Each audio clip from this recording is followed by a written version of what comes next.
తెలంగాణ ప్రజలకు కల్వకుంట్ల కుటుంబం కొత్త సినిమా చూపిస్తుందన్నారు కాంగ్రెస్ ఎమ్మెల్యే ఎన్ఎం శ్రీనివాస్ రెడ్డి. కేటీఆర్ పాలనకు అనర్హుడని కవితే చెప్తున్నారన్నారు. సొంత కుటుంబాన్ని మేనేజ్ చేయనోళ్లు రాష్ట్రాన్ని ఏం పాలిస్తారని ప్రశ్నించారు. కొడుకు బిడ్డల కోసం ఎంతో మంది ఉద్యమకారుల గొంతు కోశారన్నారు. అందులో కవిత పాత్ర కూడా ఉందన్నారు ఎన్ఎం శ్రీనివాస్ రెడ్డి. ఇప్పుడు కుటుంబ సభ్యులే ఒకరి గొంతు ఒకరు కోసుకుంటున్నారని ఫైర్ అయ్యారు. ఇక కేసీఆర్ అధికారం కోసమే రాజకీయాలు చేస్తున్నారని ఆరోపించారు. టీఆర్ఎస్ పెట్టడానికి అధికారంలోకి రావడానికి కృషి చేసిన వేల మంది గొంతులను తడిగుడ్డలతో కోశారన్నారు. మళ్లీ కేసీఆర్ కు అధికారం అప్పగించేందుకు ప్రజలు సిద్ధంగా లేరన్నారు ఎన్ఎం. ఉద్యమకారుల వాళ్ళ కుటుంబాల దుఃఖాన్ని గోసను ఆ రోజు కల్వకుంట్ల కుటుంబం అర్థం చేసుకోలే. ఇదే కుటుంబం కొడుకు బిడ్డ అందరూ కలిసి ఎంతోమంది ఉద్యమకారుల గొంతు కోసింది. ఆ గొంతు కోసిన పాపం కవితమ్మది కూడా. కేసీఆర్కు దగ్గర అవుతున్నారని చెప్పి చిచ్చు పెట్టి ఇదే సంతోషరావు తోటి కేటీఆర్ తోటి నాటకం ఆడి సర్వస్వం త్యాగం చేసి ఉద్యమాన్ని నిలబెట్టిన ఎంతోమంది నాయకుల రాజకీయ జీవితాలతోటి ఆడుకున్న కుటుంబం ఇది.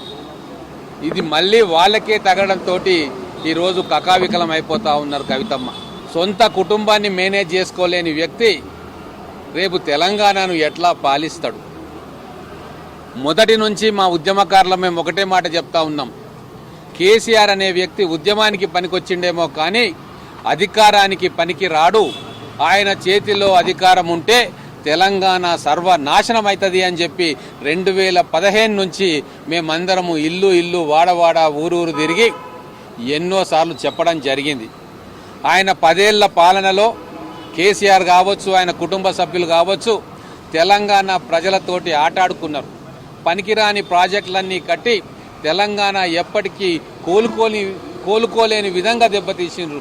ఈరోజు అప్పులను తెలంగాణ ప్రజల నెత్తి మీద రుద్దిండ్రు. అధికారం కోల్పోతే ఒక్క క్షణం కూడా ఉండలేని కుటుంబ సభ్యులు ఈరోజు ఒకరి గొంతులు ఒకరు కోసుకోవడానికి సిద్ధమవుతున్నారు. అంటే ఎటువంటి కుటుంబం కల్వకుంట్ల కుటుంబం, ఎటువంటి వారికి తెలంగాణ ప్రజలు అధికారం ఇచ్చిండ్రు అనేది ఈరోజు గల్లీలో రచ్చబండ దగ్గర ఈరోజు చర్చ చేసుకుంటా ఉన్నారు. ఈరోజు ఒక చెల్లెను కూడా సమాధానపరచుకోలేని వ్యక్తులు, ఇంటి బిడ్డను కూడా సమాధానపరచుకోలేని వ్యక్తులు దేశాన్ని ఉద్ధరిస్తాము అని చెప్పి మళ్ళా కాంగ్రెస్ను ఓడించి మేము అధికారంలోకి వస్తామని చెప్పి ట్విట్టర్లో కూస్తూ ఉంటే జనాలు నవ్వుకుంటా ఉన్నారు.